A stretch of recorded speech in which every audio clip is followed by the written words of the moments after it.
इतः मुक्तस्य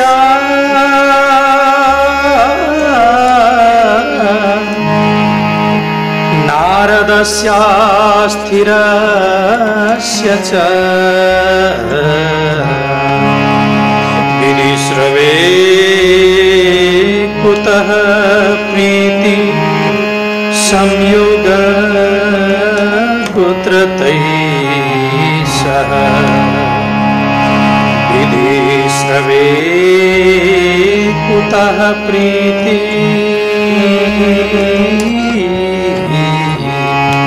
संयोग पुत्रतैः सह। सज्जनहरू, हामी योभन्दा अगाडिको प्रसङ्गमा श्रवण गरिरहेका थियौँ। राजा परीक्षितजी महाराज कथा श्रवणका लागि भनेर जानुभएको थियो। सुखदेवजी महाराजले कथा श्रवण गराउँदै हुनुहुन्थ्यो। त्यसै बेलामा देवताहरू आए, विनिमयको योजना लिएर आएका छन्। स्वर्गको अमृत हामी परीक्षितलाई प्रदान गरिदिन्छौँ र कथारूपी अमृत हामीलाई प्रदान गर्नुहोस् भनेर उनीहरूले यो विनिमयको प्रस्ताव लिएर आए। तर राजा परीक्षितलाई सुखदेवजी महाराजले सोध्नुभयो। सोद्धा परीक्षितले स्वर्गको अमृत भनेको साधारण काँच जस्तै मात्र हो, कथारूपी अमृत भनेको हीरा जस्तो हो, मणि जस्तो हो। मणिलाई छोडेर कसैले पनि काँचलाई अपनाउँदैन भन्दै यो प्रस्तावलाई स्वीकार गरिदिनु भएको छ, स्वीकार गर्नु भएन। त्यस पछाडि ब्रह्माजी भएका ठाउँमा देवताहरू जान्छन्। जिल्ल परेर गए, अभक्त भन्ने हुन् भन्ने कुरो जानेर देवताहरूलाई सुखदेवजी महाराजले कथारूपी अमृत पान गराउनु भएको छ। यस्तो किसिमको छ यो कथारूपी अमृत कि देवताहरूलाई पनि अत्यन्त दुर्लभ किसिमको रहेको छ। यस्तो रहेको छ कथारूपी अमृत। तत्पश्चात देवताहरू सम्पूर्ण ब्रह्माजीका सन्निधिमा गइसकेपछि जब ब्रह्माजीले देख्नुभयो कि 7 दिनका दिन राजा परीक्षितले मुक्ति गतिलाई प्राप्त गरे, सत्यलोकमा तुला बाँध्दै जब सत्यलोकमा उहाँले तुला बाँध्नुभयो अनि एकापट्टि सम्पूर्ण शास्त्रहरूलाई राख्नु भएको छ, अर्कापट्टि श्रीमद् भागवतलाई मात्र राख्नुभयो। फेरि पनि भागवतकै पल्ला भारी भएको छ। सज्जन, त्यसै दिनदेखि भागवतको कस्तो किसिमको शक्ति छ त भन्दा जसलाई पठन गर्नाले, श्रवण गर्नाले, जसलाई दर्शन मात्रै गर्नाले पनि व्यक्तिले मुक्ति गतिलाई प्राप्त गरेर जान्छ। भागवतमा यस्तो प्रकारको शक्ति रहेको छ। यो श्रीमद् भागवत यद्यपि ब्रह्माजीको सम्बन्धद्वारा नारद मुनिले श्रवण गरिसक्नु भएको थियो ब्रह्माजीद्वारा, तथापि सप्ताहको विधि जो सप्ताहका रूपमा लगाइने गरिन्छ त्यो विधिलाई सनकादि मुनिहरूका सन्निधिबाट नै श्रवण गर्नुभएको हो भनेर सुत पौराणिकजी महाराजले भनेपछि शौनकजी महाराजले प्रश्न गर्दै भन्नुहुन्छ, महाराज नारद मुनिलाई पनि यो श्रीमद् भागवत श्रवण गर्नुपर्ने के आवश्यकता पर्यो?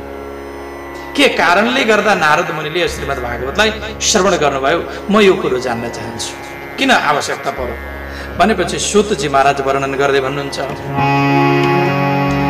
अत्र ते कीर्तयिष्यामि भक्तियुक्तं कथानकम् शुकेन मम यत् प्रोक्तं रहस्यं विचार्य च रहस्यं विचार्य च। सुत पौराणिक वर्णन गर्दै भन्नुहुन्छ कि महाराज यो कथा म तपाईलाई भन्न गइरहेको छु, श्रवण गराउन गइरहेको छु, सुन्नुहोस्। सुखदेवजी महाराजको म परम शिष्य भएका कारणले गर्दा सुखदेवजी महाराजले मलाई जुन कथा श्रवण गराउनु भयो आज म हजुरहरूका सन्निधिमा यो कथालाई श्रवण गराउन लागिरहेको छु भनेर सुत पौराणिकजी महाराज शौनक आदि ऋषिहरूलाई वर्णन गर्दै भन्नुहुन्छ, एक समय बद्री विशाल क्षेत्रमा चारैजना ऋषिहरू, चारैजना मुनिहरू, सनक, सनन्दन, सनातन र सनत कुमार, यी चार मुनिहरू सत्सङ्गका लागि भनेर जानुभएको थियो। एकजनाले कथा गर्ने, तीनजना बसेर श्रवण गर्ने, एकजना गलिसकेपछि फेरि अर्को जनाले कथा सुरु गर्ने, अरू तीनजना बसेर फेरि त्यसलाई श्रवण गर्दै जाने, यस्तो प्रकारले चल्दै गयो। त्यसै बेलामा दक्षिण दिशापट्टिबाट हस्याङ फस्याङ गर्दै गर्दै दौडिँदै दौडिँदै आउँदै गरेका नारद मुनिलाई देख्नुहुन्छ सनकादि मुनिहरूले। कुमारहरूले जस्तो देख्नुभयो, देख्ने बित्तिकै नारद मुनिसँग प्रश्न गर्दै भन्नुहुन्छ, कथं ब्रह्मन् दीनमुख कुतश्चिन्तातुरो भवान् त्वरितं गम्यते कुत्र कुतश्चागमनं तव कुतश्चागमनं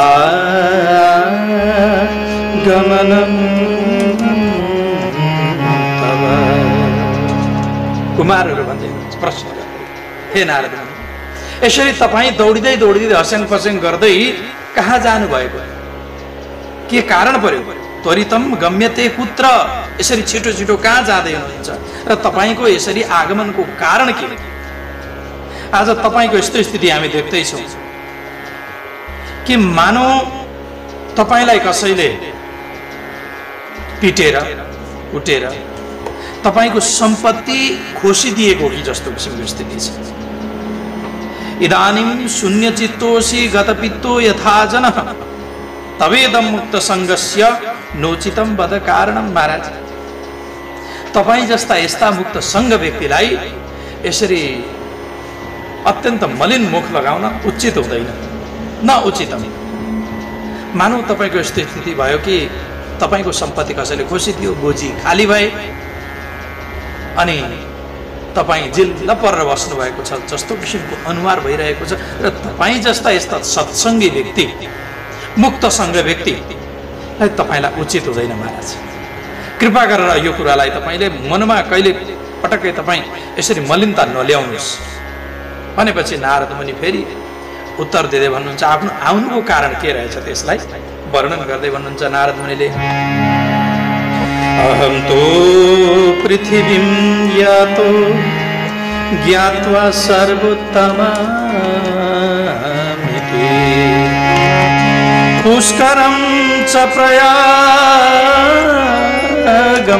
च काशीं गोदावरीं तथा काशीं गोदावरीं तथा। महाराज, यो संसारमा सबैभन्दा उत्तम, विश्व ब्रह्माण्डमा सबैभन्दा उत्तम मैले पृथ्वीलाई जानेको छु, सबैभन्दा उत्तम पृथ्वी हो भन्ने कुरो जानेर म पृथ्वीमा भ्रमण गर्दै गर्दै म पुष्कर गएँ, प्रयाग गएँ, काशी गएँ, गोदावरी गएँ, हरिक्षेत्र गएँ, कुरुक्षेत्र गएँ, श्रीरङ्ग गएँ, सेतुबन्धन गएँ। यी विविध प्रकारका तीर्थहरूमा भ्रमण गर्दै गर्दै गएँ, काहीँ पनि मैले मनलाई सन्तोष दिने किसिमको कुनै पदार्थ प्राप्त गर्न सकिनँ। किनभने कलिरूपी मित्रलाई उनीहरूले अवलम्बन गरेका रहेछन्, जसका कारणले गर्दा उनीहरूको सम्पूर्ण सार नष्ट भएर गएको मैले देखेँ। सत्य देखिन, कलिरूपी अधर्मरूपी मित्रलाई उनीहरूले अवलम्बन गरे, उसलाई स्वीकार गरे, जसका कारणले गर्दा नराम्रो स्थिति देखे। त्यस्तै प्रकारले मैले सत्य देखिन, तपस्या देखिन, दान देखिन, खाली के गरेर हुन्छ, झुटो बोलेर हुन्छ कि के गरेर हुन्छ, आफ्नो पेट भर्ने मात्रै मान्छे मैले देखेँ। कुट भाषिन, झुटो बोल्नेवाला मान्छे देखेँ, मन्दमती देखेँ मैले, अनि मन्द भाग्यद्वारा युक्त देखेँ, नराम्रा कर्ममा लागेका व्यक्तिहरू देखेँ, पाखण्डी व्यक्ति देखेँ। सन्यासीहरू पनि परिग्रही भइसकेका रहेछन्, विवाह गरिसकेका रहेछन्, सन्तान उत्पादन गर्नमा दक्ष देखेँ तिनीहरूलाई। घरमा स्त्रीहरूको प्रशस्त मात्रामा चल्दो रहेछ, अनि स्यालको बुद्धिदायक तरुणी प्रभुता आगे हे श्यालक हो बुद्धिदायक। घरमा स्त्रीले जे भन्छन् त्यो चल्दो रहेछ र ससुरालीले आएर बुद्धि दिने काम गर्दो रहेछ। अथवा श्याला भनेको सालो, सालाले आएर बुद्धि प्रदान गर्ने काम गर्दो रहेछन् बिनाजुलाई। रुपियाँ पैसा आउँछ भनेपछि कन्या आफ्नै कन्यालाई बेच्नका लागि पनि पछि पर्दा रहेछ। कसरी हुन्छ, के गरी हुन्छ, पेट भर्नु। पति पत्नीका बीचमा, स्त्री र पुरुषका बीचमा झगडा मात्रै मैले देखेँ। चारैपट्टि यवनहरू मैले बढेको देखेँ, दुष्ट व्यक्तिहरू मात्र मैले देखेँ। तीर्थमा पनि यवनहरू आएर बसिरहेका, आश्रमहरूमा पनि यवनहरू आएर बसिरहेका देखेँ। योगी छैन कोही, सिद्ध छैन कोही, ज्ञानी छैन कोही, सत्कर्म गर्नेवाला कोही पनि छैन। कलिरूपी दावानलद्वारा सम्पूर्ण साधनहरू भस्म भइसकेको देखेँ मैले महाराज। अड्डशूला जनपदा शिवशूला द्विजातय कामिन्या केशशूलिन्य संभवन्ति कला संभवन्ति कला।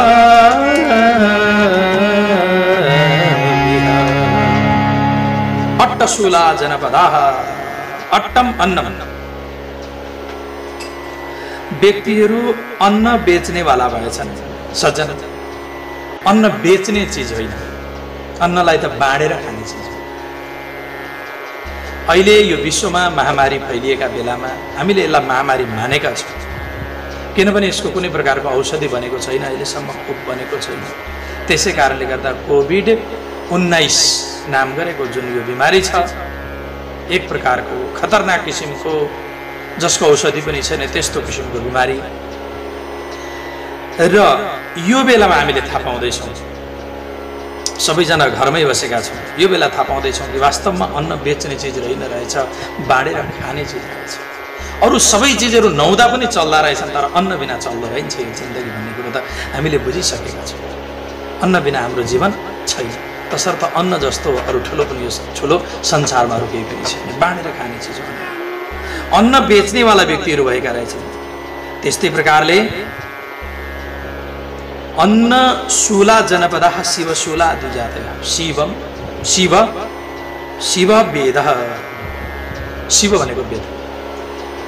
जति पनि द्विजातिहरू छन्, ब्राह्मणहरू छन्, वेद विक्रय गर्नमा पछि पर्दा रहेछ।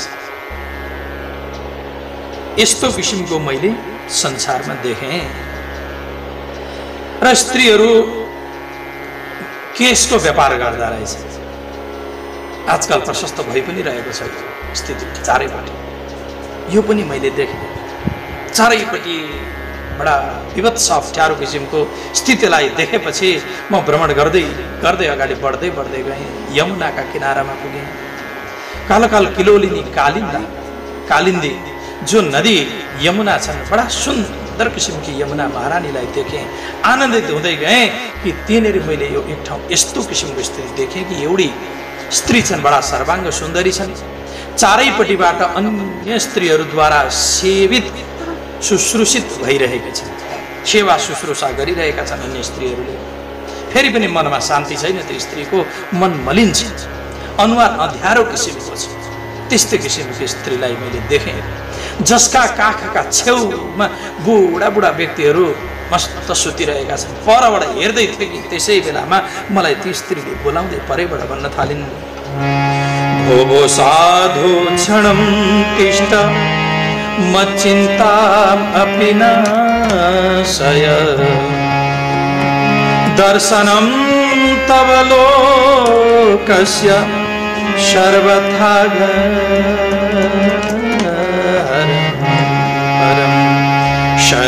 सर्वथागहरं परम। हे साधु, एकछिन बसिदिनुहोस् न महाराज।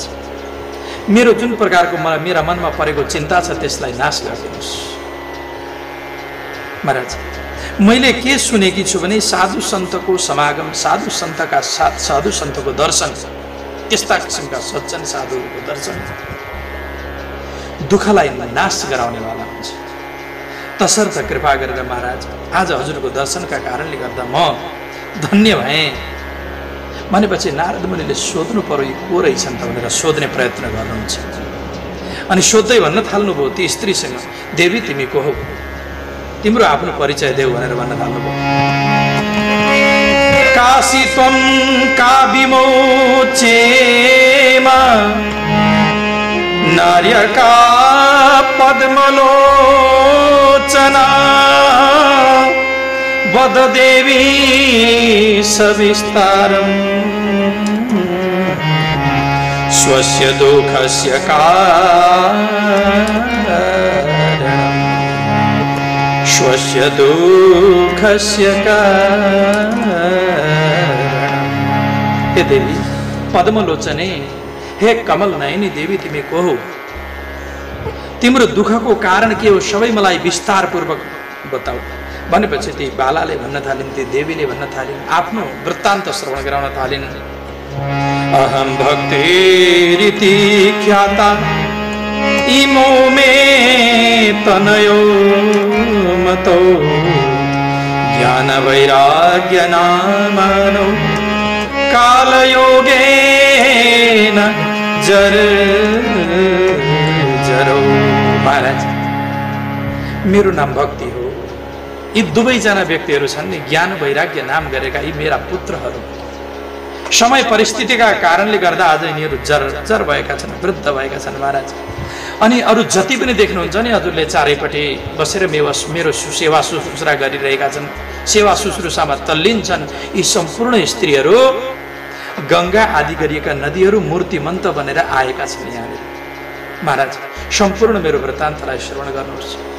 म दक्षिणमा उत्पन्न भएँ, उत्पन्ना द्रविडे वृद्धिं कर्णाटके गता क्वचिन् महाराष्ट्रे गुरुजरे जीर्णता गता गुरुजरे जीर्णता गता। महाराज मेरो जन्म भयो दक्षिणमा, अनि म कर्नाटकमा गएर बढेँ। काहीँ महाराष्ट्रमा मेरो राम्रै भयो सेवा शुश्रूषा। जब म गुजरातमा पुगेँ नि म जर्जर भएँ, म वृद्ध भएँ, मेरा पुत्रहरू तरुण बने, सज्जन। अहिले पनि हामी गुजरातमा गयौँ भने वेदान्तका कुरा, ज्ञान वैराग्यका कुरा प्रशस्त मात्रामा आउँछ। भक्तिभन्दा पनि धेरै ज्ञान वैराग्यलाई प्रश्रय दिएको छ गुजरातमा।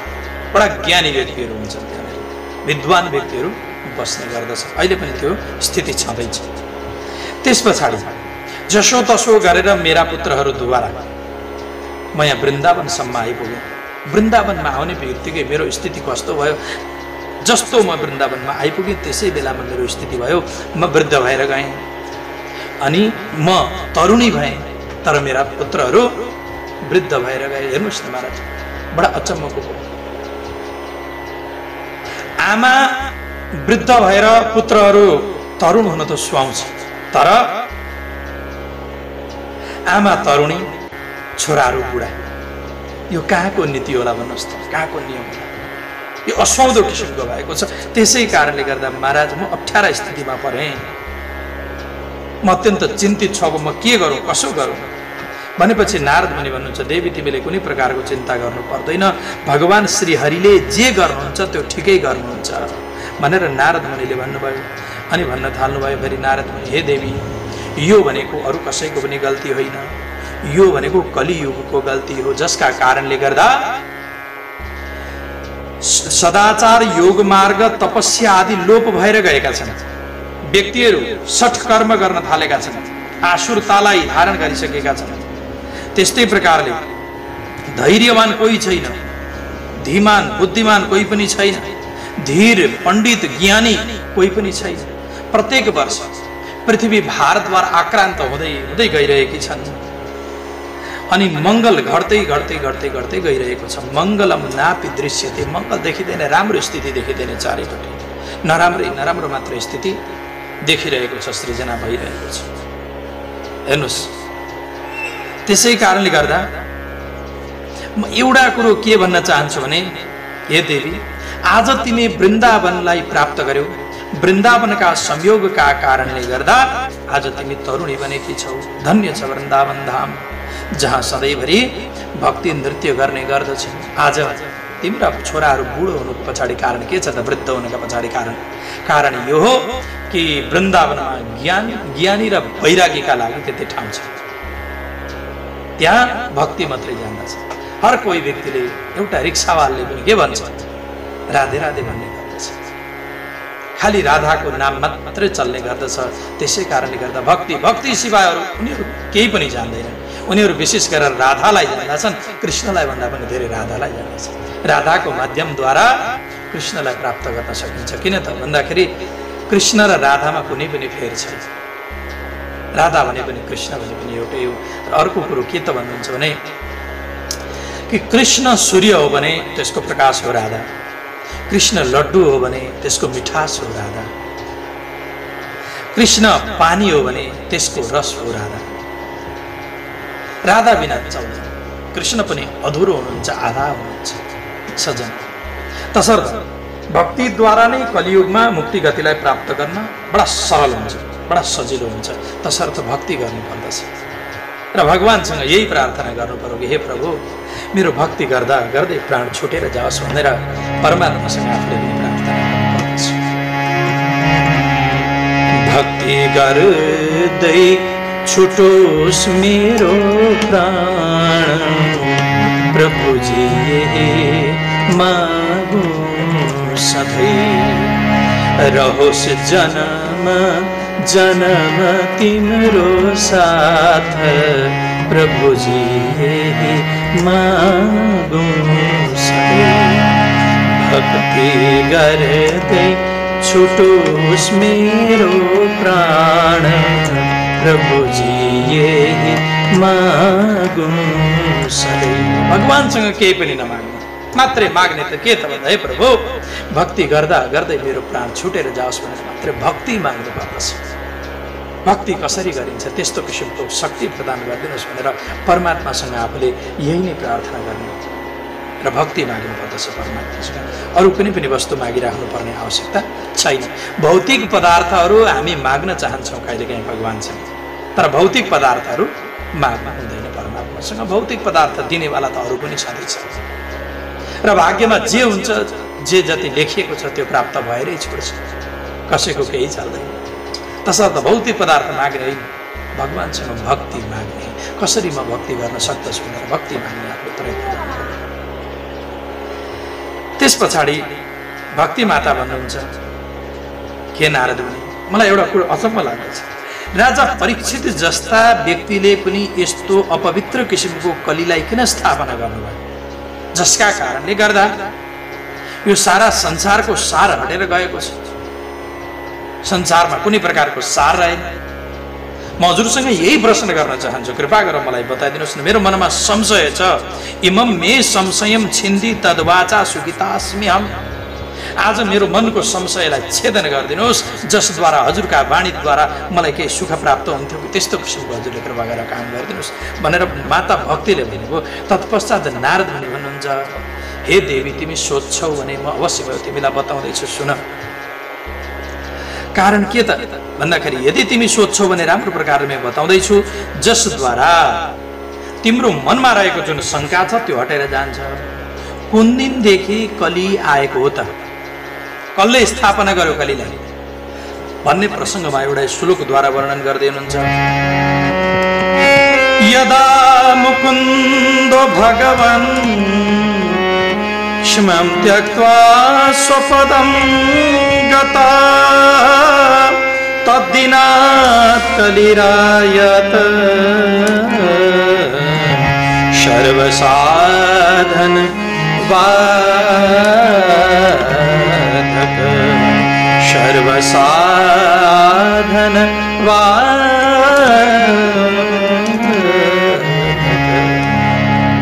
हे भक्ति, तपाईले सुन्नु पर्यो। जुन दिनदेखि भगवान श्रीकृष्णले यो धराधामलाई त्यागेर जानुभयो, त्यसै दिनदेखि सबै साधनहरूको बाधक कलीले आक्रमण गरिसकेको थियो, त्यसै दिनदेखि आइसकेको छ। जब दिग्विजय गर्दै जाँदाखेरि राजा परीक्षितजी महाराज दिग्विजय गर्दै गर्दै गर्दै जानुभयो। अनि त्यति बेला राजा परीक्षितले देख्नुभयो कलीलाई मार्न खोज्नु भएको थियो।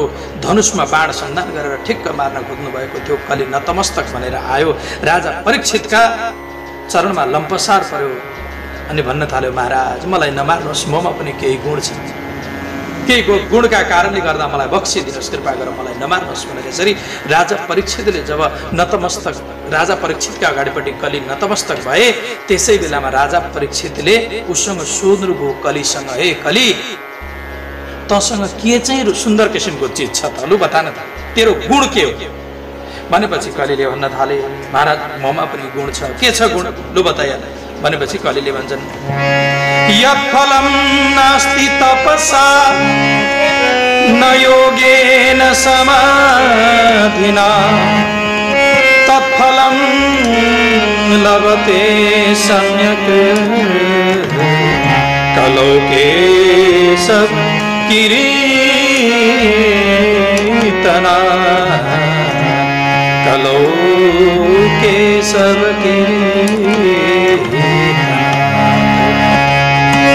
कलियुग केवल नाम आधारा सुमिरे सुमिरे नर उतरै पार यत्फलं नास्ति तपसा न योगेन समाधिना तत्फलं लभते सम्यक् कलौ केशव कीर्तनात्। जुन फल तपस्या द्वारा, योग द्वारा, समाधि द्वारा अन्य युगमा प्राप्त गर्न सकिँदैन थियो, त्यही फल कलियुगमा भगवान श्रीकृष्णको एकै क्षण मात्रै जप गर्नाले, केशवको कीर्तन गर्नाले प्राप्त हुन्छ। त्यसै कारणले गर्दा राजा परीक्षितले कलीको यो गुणलाई देख्दै स्थापना गर्नुभएको हो। सज्जन, हामीलाई गुरुजीले एउटा प्रसङ्ग बताउनुहुन्थ्यो, भन्नुहुन्थ्यो कि बाबु अरू केही पर्दैन कलियुगमा, एउटा अखण्ड दियो बाल्ने 24 घण्टासम्म 16 अक्षर यो 32 अक्षरको जुन मन्त्र छ, यो मन्त्रको जप गर्ने कलियुगमा मात्रै 24 घण्टामा एक अहोरात्रैमा परब्रह्म परमात्माले आएर दर्शन दिन कर लाग्छ परमात्मालाई। तर यति चाहिँ हो नियम, एउटा चाहिँ के हुनु पर्दछ भने कि मनमा सतत परब्रह्म परमात्माको स्मरण भइरहोस्, भगवानलाई स्मरण गरिरहनु पर्दछ, मनमा सधैँ धारण गरिरहनु पर्दछ। हातमा छ माला तर मन अन्तै गएको छ भने प्राप्त हुन सक्दैन, तसर्थ मन पनि परमात्मामै हुनु पर्यो, अनि मात्रै प्राप्त हुन सक्छ। यस्तो प्रकारले यो कलीको प्रभावलाई देखेर, कलीको गुणलाई देखेर नाम संकीर्तनद्वारा चलिन्छ, तर्न सकिन्छ भन्ने कुरोलाई जानकारी प्राप्त गरिसकेपछि राजा परीक्षितजी महाराजले कलीलाई स्थापना गरिदिनु भयो, जसका कारणले गर्दा चारैपट्टि कुकरमा बढेर गएका छन्। पदार्थ होइन, पदार्थहरू लगायो, केही बिउ बिजनहरू लगायो खेतमा बारीमा भने पनि राम्रो प्रकारले त्यसमा फल लाग्दैन, उम्रिँदैन पहिलो कुरो त। अनि गाउँ गाउँमा घर घरमा गएर ब्राह्मणहरूले भन्ने गर्दछन् के त भन्दाखेरि विप्रैर भागवती वार्ता गेहे गेहे जने जने कारिता कणलोभेन कथा सारस्ततो गत। विप्रैर भागवती वार्ता गेहे गेहे जने जने, घर घरमा जान्छन् अरे ब्राह्मणहरू, म तपाईँको आमा पुराण भनिदिइहाल्छु नि, कथा गरिदिइहाल्छु नि भनेर जान्छन् अरे। कारण के त भन्दा कणलोभेन, कणका लोभका कारणले गर्दा जाने गर्दछ, जसको कारणले गर्दा कथामा कुनै प्रकारको सार रहेन। व्यक्तिहरू नराम्रा किसिमका कर्म गर्नेवाला व्यक्तिहरू गएर तीर्थस्थान आदिमा बसेका छन्, तीर्थको सार रहेन। कामनाद्वारा युक्त क्रोधी व्यक्तिहरू, लोभी व्यक्तिहरू, तृष्णाद्वारा व्याकुल चित्त भएका व्यक्तिहरू, तिनीहरू गएर तपस्या गर्नका लागि बसेका छन्, तपस्याको सार रहेन। अनि शास्त्रको कुनै प्रकारको अभ्यास छैन, पाखण्डी छन्, लोभी छन्, दम्भी छन्, ध्यानका लागि बस्दछन्, कहाँबाट ध्यान हुनु र? लोभ आदि भयो, दम्भ मात्रै भयो भने कतिपय व्यक्तिहरू ध्यान गर्न त बसेका हुन्छन्, तर के हुन्छ, हातमा माला हुन्छ। कोही मान्छे आए, भक्तजनहरू आयो भने हत्ता नपत्ता माला घुमाउन थालो, भक्तहरू छैन भने चुपचाप बस्यो। यस्तो प्रकारको अरूलाई देखाउनका लागि भक्ति गर्ने होइन, आफ्ना लागि भक्ति गर्ने हो। भक्ति भनेको हृदयद्वारा हुनुपर्दछ, बाहिर देखावटी भक्ति कदापि काम दिँदैन। हृदयद्वारा नै भक्ति गर्ने कोसिस गर्नुपर्दछ। यो युगको धर्म हो, तसर्थ तिमीले कुनै प्रकारको चिन्ता गर्नु पर्दैन। देवी, भगवान श्री कृष्ण तिम्रा अत्यन्त नजिकमा हुनुहुन्छ, तिमीले चिन्ता नगर्नु भनेपछि त्यस पछाडि भक्तिमा त अत्यन्त खुसी भएर नारद मुनिलाई खूब खूब धन्यवाद दिनुहुन्छ र भन्न थाल्नुभयो, हे नारद मुनि, तपाईँ जस्ता साधु सन्तको दर्शन पाइसकेपछि सम्पूर्ण सिद्धिहरूलाई प्राप्त गर्न सजिलो हुँदो रहेछ भनेर भन्नुहुन्छ। अनि तत्पश्चात नारद मुनिको खूब खूब अन्तिम श्लोकमा, यो पहिलो अध्यायको अन्तिम श्लोकमा खूब खूब प्रशंसा गर्नुहुन्छ। जयति जगति माया यस्य कायाथवस्थे वचन रचनमेकं केवलं चाकलय्य ध्रुवपदमपि यातो यत्कृपातो ध्रुवोऽयं सकलकुशलपात्रं ब्रह्मपुत्रं नतास्मि ब्रह्मपुत्रं नतास्मि। जयति जगति मायां यस्य कायाधवस्थे। कयाधुका पुत्र प्रहलादजी महाराजले मायामाथि विजय प्राप्त गर्नुभयो। कारण को भन्दा हजुर नै हुनुहुन्छ कारण। मायामाथि विजय प्राप्त गराउनेवाला कारण हजुर नै हुनुहुन्छ। त्यस्तै प्रकार ध्रुव पदम अपि यातो यत कृपातो ध्रुवोयम। त्यो ध्रुवले ध्रुव पदलाई प्राप्त गरे। एउटै मात्र हजुरका वचनका कारणले गर्दा ध्रुवले ध्रुव पदलाई प्राप्त गरेका छन्। महाराज, यस्ता सम्पूर्ण कुशलताका पात्र स्वरूप म हजुरका चरणमा नमन गर्दछु। ब्रह्मपुत्रम नतास्मि।